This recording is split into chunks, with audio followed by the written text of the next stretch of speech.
What if the boys wasn't just a cool idea, but a full D&D one-shot your table could play tonight?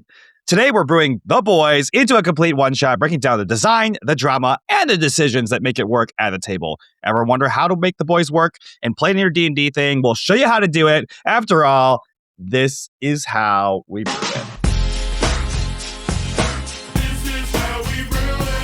Homebrew is where the heart is. It's where dungeon masters, murder hobos, dice goblins, and chaos gremlins come together to turn big ideas into unforgettable adventures. So how do you take that spark, a setting, a villain, a mechanic, and turn it into something that actually works at the table? It's simple. We brew it. We've got 6 flavorful categories to walk through, designed to help you build campaigns that capture the feel of your favorite worlds and IPs. And today we're talking about The Boys. But first, today, Taylor, our sponsor is D&T.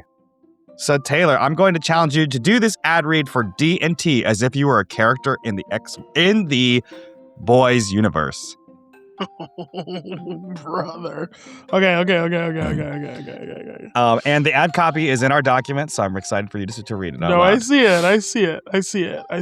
Okay. Who are you going to be? Okay. I'm gonna do this. Oh my god, there's so many boys characters. Okay.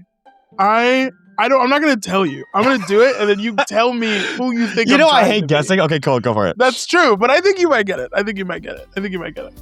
Okay.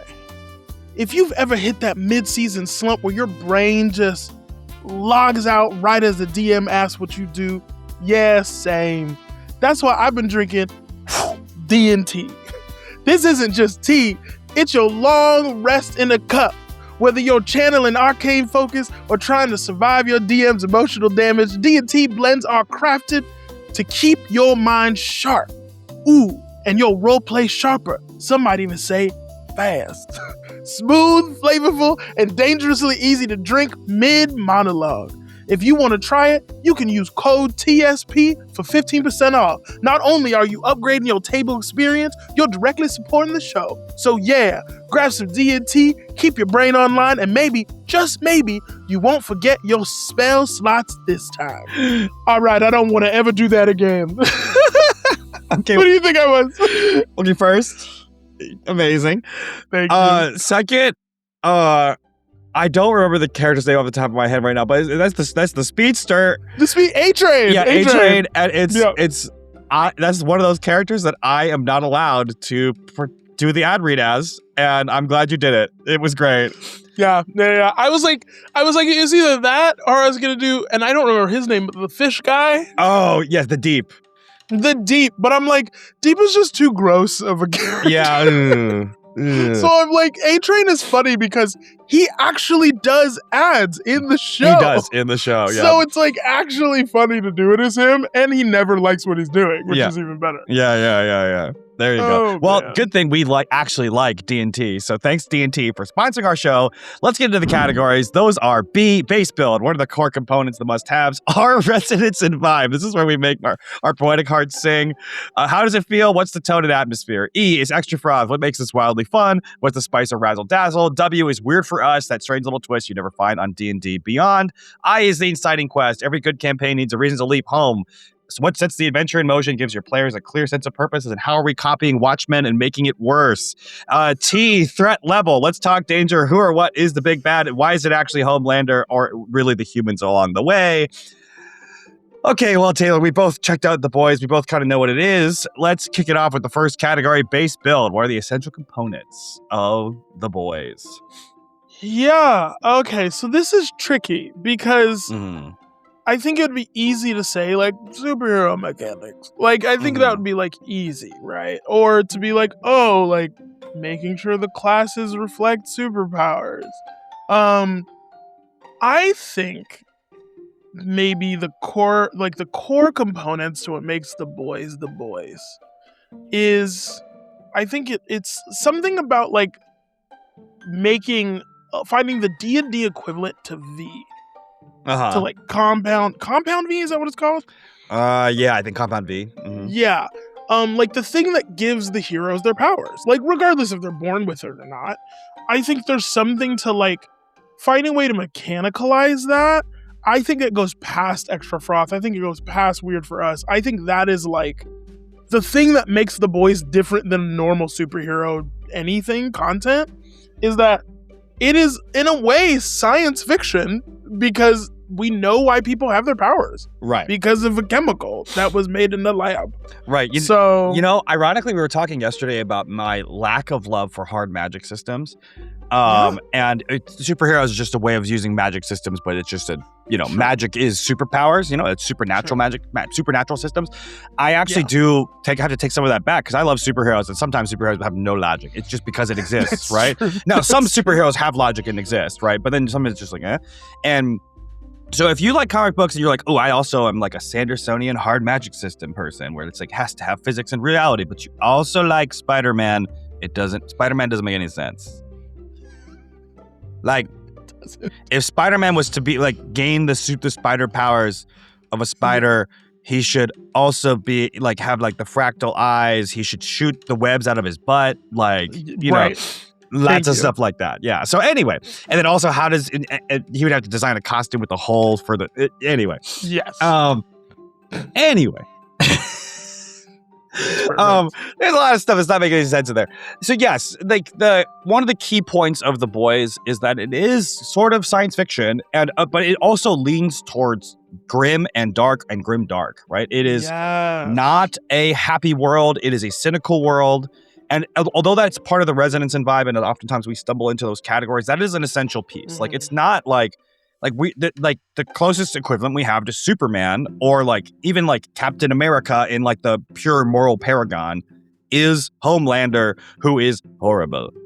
Everybody thinks he's Superman. The public thinks he's Superman, but we get to see how he's not. He's actually very bad, right? Exactly. I will save my boys takes for a little later because I'm not a fan.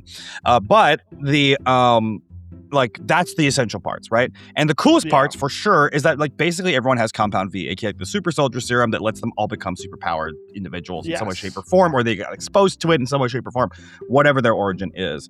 And it's a fascinating thing. Like A-Train, we were just doing the ad read on, like has repercussions that he took a lot of this stuff, and there's like interesting analogs to athletes, steroids, all this other stuff that goes on in the process. So, okay. Then we need to design Compound V. How would we do that in D&D? Like that's like wrong, unnatural.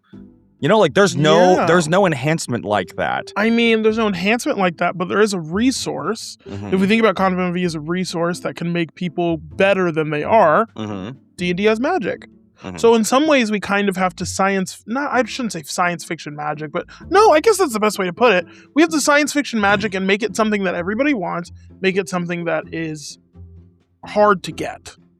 So it makes being something like a sorcerer more interesting, but it also, because it's like, okay, like, can we make a potion that is magic incarnate? Right.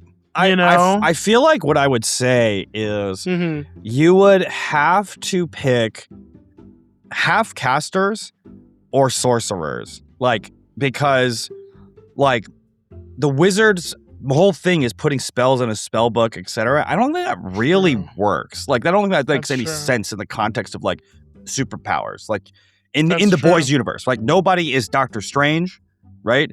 And like not many people are even like Iron Man. Like they're all, oh yeah. They're all like stronger, right? They all have like, oh, this person can kind of mess with water, right? Like this person can fly, but it's not like, oh, this person became a super genius, builds an army of things and does like it's all like people, like, like with their unique little thing that they do. Right. So like I would say, for example, like if you're trying to create a speedster, right? Like that, like, okay, like everybody else is just a regular person. There's no other classes, right? Like even soldiers, right? And like regular military people don't have any like classes to them. They're just like people with guns and they go, right? But like the monk would be like, okay, well then the monk can run extra fast, or the rogue can run extra fast. Like that's the speedster, right? Like just take those mechanics or whatever. Like you could make that be the case, but I would specifically try and say, oh no, like we're gonna try and do this as casters or half casters because that's even more interesting. So like I would not make I would make it like the rogue be an arcane trickster, right? Because then, but only specifically have them kind of take a bunch of spells that are like in categories, so they can kind of have powers, right? So like the speedster would take like haste and would take longstrider, and they would take all of those types of things, you know, expeditious retreat, misty step, but instead of misty step, it's just you running super fast, you know, all those types of things to simulate this sort of stuff. Now, as we've done many times before, Taylor, we can also suggest that you potentially use a different system, because those different systems are built to do this sort of stuff better. But if we're going to stick with D&D, that's how I would roll with it. Yeah, I agree with you. I think, like giving martial classes, like just making them use the subclass that is magic, you know, that gives you magic. And then make magic the thing that is compound V. Right. Like that's what it is. Like you can call it compound A for arcane. Yeah. You know? There you go. Like that could be the thing, right? And that's fascinating, because then it's like, if there is, now I'm dipping in a little bit to Inside and Quest, if it's like if you are playing as the team of people trying to take down a really bad, like, I don't know, magical barbarian. I'm like, what is what's his face? Who's Homelander? Like, what class is Homelander? Technically, I think Homelander should be like a paladin or a cleric. There we go. I think paladin, because he's beefy and scary and laser eyes. So like paladin, like crazy magical paladin, bad guy. And you are all, maybe because of the way the boys is, non-magical people who get your hands on compound A, like this arcane potion, and making the decisions of when or if you should even take this to try and take down this bad hero. You know what I mean? And I think that's what makes that, I think that's what can make that fascinating from a base build perspective of like, if everybody is a class that has the potential to be half-caster and isn't yet. Right. You definitely couldn't be a sorcerer if you were playing like as a main character. If you're going to play as like the team that calls themselves the boys. Right. Like those people are no powers. Like that's their whole thing, is like powers suck. But then eventually they do like succumb to taking it because they think that's the only way they can actually, you know, defeat the guy. Yes. So yes. Yeah. But yeah. So this sort of stuff, in terms of how it would work is, like basically like everyone gets to decide. I would stick them all at level 2. They're all like rogues, barbarians, and fighters. And then once they decide to take compound A, become level 3 and automatically take the trickster stuff. Or if you're having more advanced players who are comfortable with it, immediately jump them to like level 6. But there also are, you know, like something big. That's cool. Big take, right? So, okay. Then we have a basic way to set up these superpowers and superheroes. I would personally recommend for sure that like Homelander, even though paladins don't get the ability to fly, I would, you know, make sure that Homelander has a steed that can fly. If you're going to go straight paladin, you know, like they can find steed, but the steed is a dragon, or the steed is, you know, like a unicorn that can fly, like a Pegasus. But you could also just give him the spell fly. Like it's okay. Yeah. Right? Like you could give the paladin a couple other spells just to make sure these things happen. Like not just divine smite, but this and this and this. Totally fine. Regardless, okay, so we've gotten the compound, and that's the essential part, which I think is actually very cool. We've got how we're going to make the superpowers go and run. To make sure this feels grim and dark, what are we going to try and do? I mean, you said it, it's resonance and vibe, and whenever we talk about resonance and vibe, what do we talk about? Music. So, you know, you really got to tap into music. The Boys does a pretty good job of knowing what music to use. It's very cinematic in a way. I think that's what's more interesting about The Boys than other shows and series. So a lot of their music feels very like superhero epic cinematic. So I would say leaning into those moments. But I'm like, other than that, I think you have to make, and this might be lean back into base build a little bit. I think making death a very viable option is important. And that's a bad way to say that, but not a viable option, but like making death almost imminent Like, y'all are not superheroes. You are regular people. So if you are a regular person, if you are a regular player, regular class, no compound A, no magic, I think it needs to feel like one hit, you're dead. You know? I was just chatting with somebody about, I forget who, but I was just chatting with somebody about like the balance of, you know, consequences when it comes to death in D&D. Yeah. And sometimes death in D&D doesn't feel like important because you're down, and then if somebody touches you, lay on hands, you back up like immediately, you know? But I think there is something to, in the world of boys, the resonance and vibe, one of the main characters, his girlfriend dies in the first scene because a train runs through her. Right.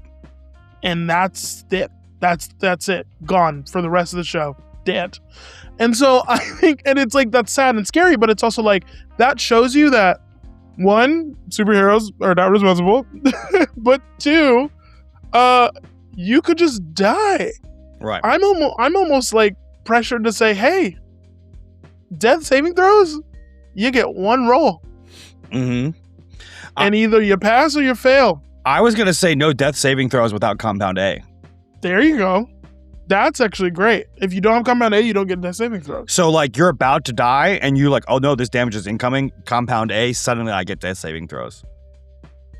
Yep. That's I agree with that. Yeah. I agree. That's why I'm also agree with you saying they bump up to level 6. Yeah. Like level 3 is good too, but like bumping up to level 6 is like such a drastic difference that it feels like you're becoming a superhero. Yes, you know? yes. At the very least, you want to be able to hit harder and take more damage like a superhero can. Exactly. And that's why I would suggest jumping all that way far. If you're not trying to advance mechanically all the like class features because your players are relatively new, still give them the health bump, still give them like the attack bonus things because that's not extra complicated. It's just numbers, right? Yeah.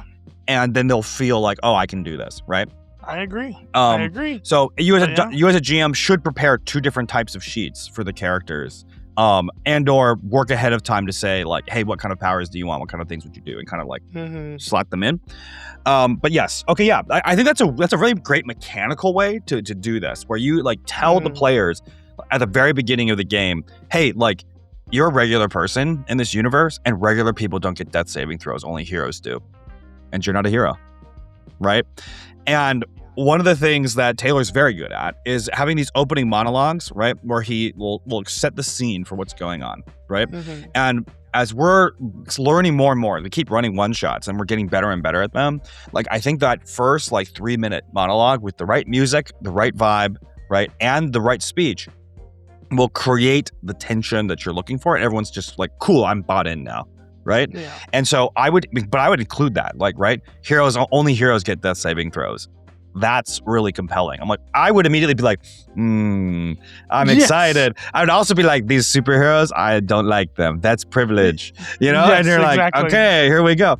Okay. Exactly. So I think with that in mind, we've got the compound A. We're going to make it feel grimdark mechanically with no death saving throws. We have a cool quest, right? With their level 2 party, and they're going to level up once they take compound A, and then there's Homelander, the paladin, doing his thing, you know? Anything else we're missing here? Because we're basically missing from the technical standpoint, like our Brew-It standpoint, any extra froth and weird for us. Yeah, I would say extra froth, not weird, but mainly extra froth, is that something that I think people don't use enough in one-shots is personal quests for characters. Kyle, me and you have chatted about this. I think it's really cool, and I think both of us have seen players really lean into that and make really interesting choices, especially when the personal quest doesn't necessarily follow the main quest. The reason I say I think this is important is because I think it'll add stakes to the world of the boys in a D&D one-shot. Yeah. If taking compound or compound A is something that is an option at the beginning of the quest, but the character's personal quest is, I will never take compound A because it literally killed my like daughter or it killed Mhm. my wife. That's wild. You know what I mean? Because then it's like you have all these you have all your players at the table who are like, yeah, we're gonna get magical immediately, and then one player going, I'm staying at level 2. Yeah. I'll figure it out. And Yeah. that's fascinating. Yeah. Because then it's like, okay, I guess we have to worry about this guy while we're trying to fight freaking Ballad and Homelander, you Yeah. know? But it's cool. So I would say extra froth, like give them each a personal quest or let them choose one, but like have some ready. Yeah. Because especially ones that conflict with the main quest. Yes. Yes. Yeah. Yeah. Like when you run a one shot, it is you do not have enough time to build all of this extra intricate backstory in, especially if you've got a lot of players, right? If you got 4 or 5 players, you don't get to weave everyone's backstory in. You don't get to do all these moments. People get like maybe 2-3 minutes of screen time for that sort of stuff. They just really don't get a lot of time. Maybe like rhythmically, they get one chance to establish this is my shtick, right? This is the thing that I'm caring about. And then you go on the quest, and then halfway through they say, aha, remember the shtick, right? And then towards the end, it's like, okay, it's my own opportunity to live out my shtick, right? 3 opportunities. And that's not a lot of time, right? If you're going to play a regular campaign, though, that'll start building more and more and more. Like, you're going to get, like, 25 different instances of the shtick, and eventually becomes meaningful and important, and, like, the DM's really good. They're going to weave that shtick into the plot somehow, and it's going to, like, you know, that sort of thing. But, like also, like, you know, we were talking about, if we talk about, like, Avatar: The Last Airbender, the Cabbage Patch Man, like, you know, the Cabbage Man, but I call him Cabbage Patch Man. Cabbage Man. I love that so much. He comes... If he just showed up once and he goes, my cabbages, I'd be like, okay.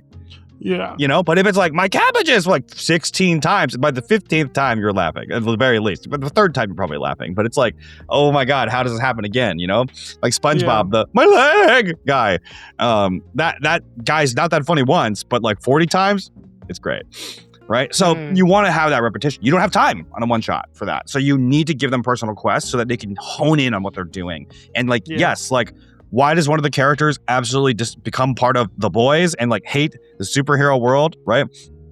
Because their like love interest, their friend, their person was like run over literally by a train at the very beginning, and you're like, well, these guys, we're gonna go after them now. So okay, for sure, that's like the extra froth. Weird for us.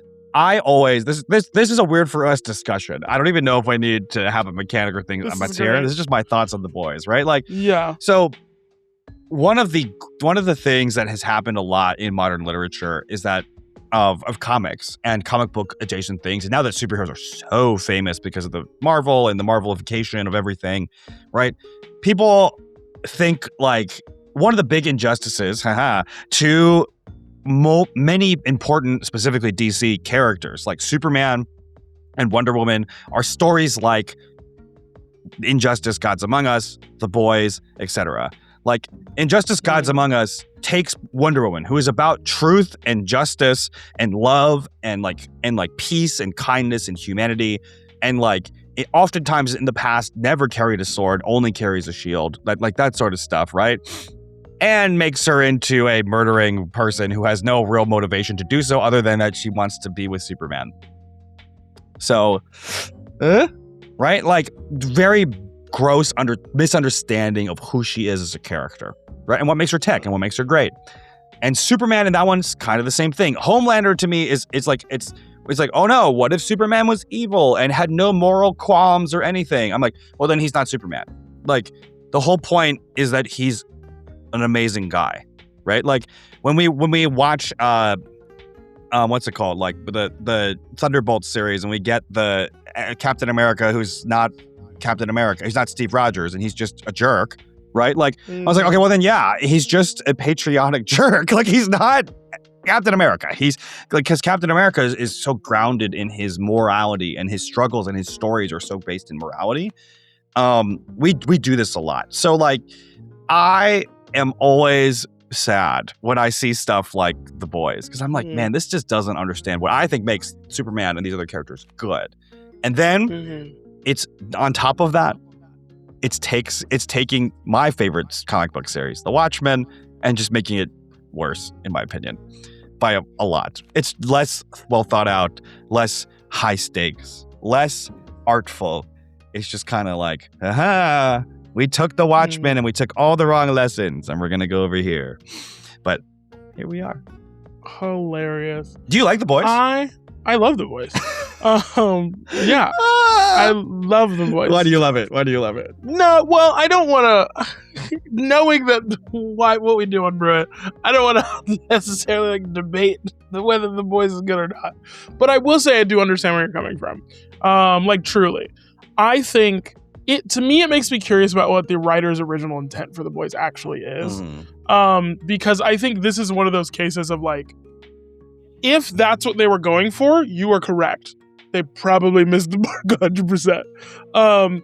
I think if what they were going for is commentary on like society and how we give power to those that we think deserve it, even if they don't, like Homelander. And like the metaphor of like people that we like put in power and we deem as heroes, but like behind closed doors, they are horrible. And sometimes those closed doors open and we still praise them for it. Is what I assume it was about. Excuse me, or what it could be about. Is like just like social commentary and honestly probably a lot of political commentary if you think about the climate of today. And again, that's why I'm like, not to make this a big thing, but I wouldn't be surprised if it's one or the other. Like it's either they were trying to do Watchmen and they did really bad, or they're trying to do a lot of satire and a lot of social commentary. Right. And I think they hit that on the nose, but maybe it's like, maybe we didn't have to use superheroes as the vehicle. You know what I mean? Well, I don't mind because like the whole point of the Watchmen is also political and social commentary. It's a huge, that's the whole point of the Watchmen too. So it's a spiritual successor to it.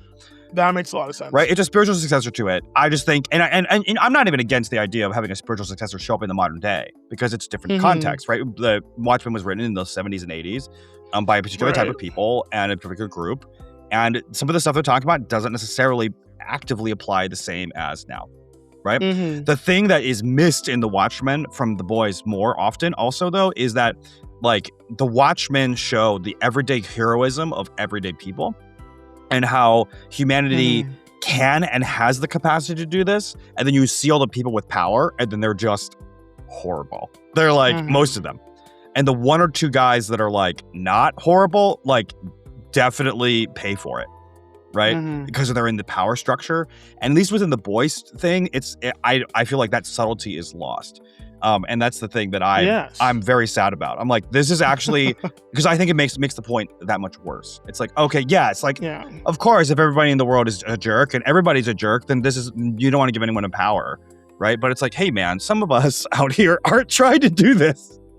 Yeah, I think The Boys is a more pessimistic look on the world, like truly. Which is wild, because if you look at The Watchmen, you would assume it's just as pessimistic, if not worse. It is actually more hopeful.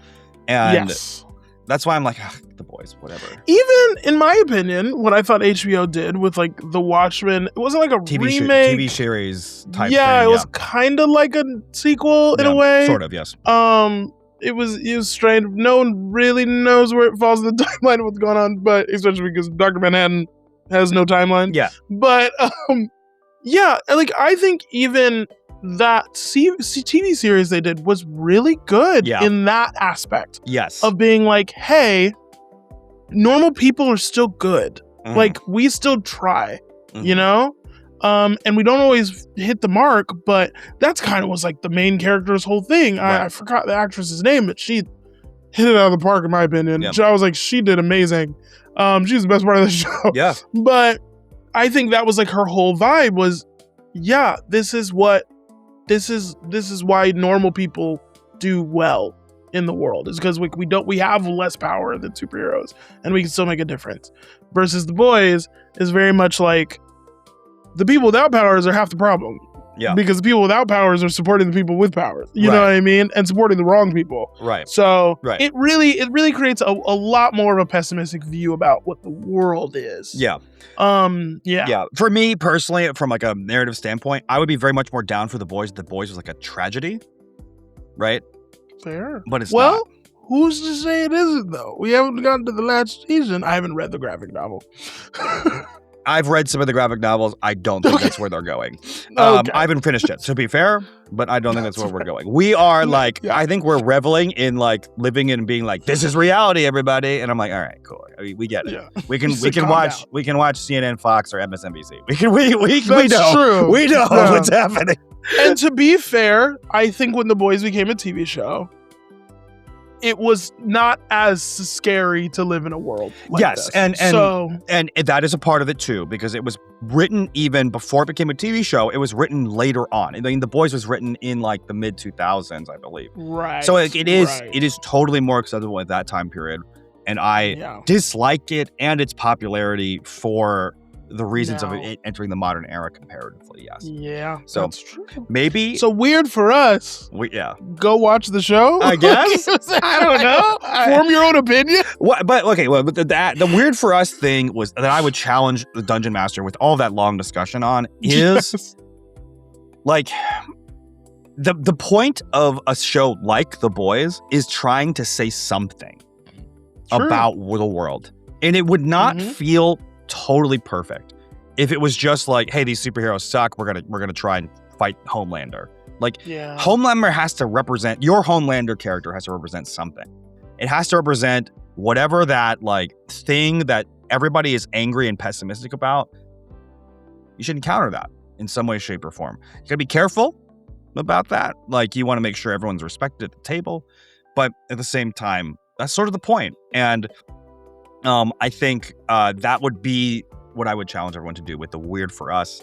I would just kind of go back to the Watchmen zone of things, but like, that's me, right? Maybe Taylor would just say everything sucks, and we just took the V and we have power, but everybody loves me anyway, but it all sucks. These people don't understand. No, that's not what I would say. Anyway. I'm not gonna tell you what I would say, but that's because you want to run one of these for us. I know. Yes. Okay, so anyway, let's do a recap. For doing The Boys, my favorite TV show, we're going to ask you to create Compound A instead of Compound B, which is for magic, and your party will start as level 2 rogues, fighters, or barbarians, but if they take Compound A, they jump immediately to like level 6 or level 3 with the health and bonus buff to power up quick and take the half casting subclasses to say that they get superpowers. They're going to be fighting a Homelander paladin type, and the GM should be much more invested in killing players than normal, and like no death saving throws without Compound A. Like it should feel like everything's high stakes and like, oh my god, we might die. Overall, like, that's a pretty simple premise to come up with, and we've got a pretty strong thing there. Because the mechanics are fairly simple, the only thing we're going to add on top of this to make it feel more like have more stakes is consider having pre-made characters, giving those characters personal quests or creating personal quests that people can have that can help create stakes. And those stakes may not necessarily align with the major plot of defeating Homelander. It might be like, I actually am best friends with Homelander and I want to redeem him, or I do not want to take Compound A in any circumstance because loved one died to Compound A. Stuff like that. So that will make it really interesting stuff. Any final thoughts here, Taylor, before we wrap it up? No, actually. I think we actually wrapped up everything I would have said. Great. All right, everybody. Thanks so much for watching, and you can like and follow for more content like this. Jurassic Park, How to Train Your Dragon, The Princess Bride, Inception, Matrix, Mad Max, Fury Road, John Wick, Ghostbusters, Pokemon, Hunger Games, 28 days later. Hey there, just want to shout out to our patrons. Thanks so much for subscribing on Patreon and supporting the show. Thanks to Count Bubba, Fizz, Fedorva Will, Richard, Varner Jr., and Who's Scruffy Looking.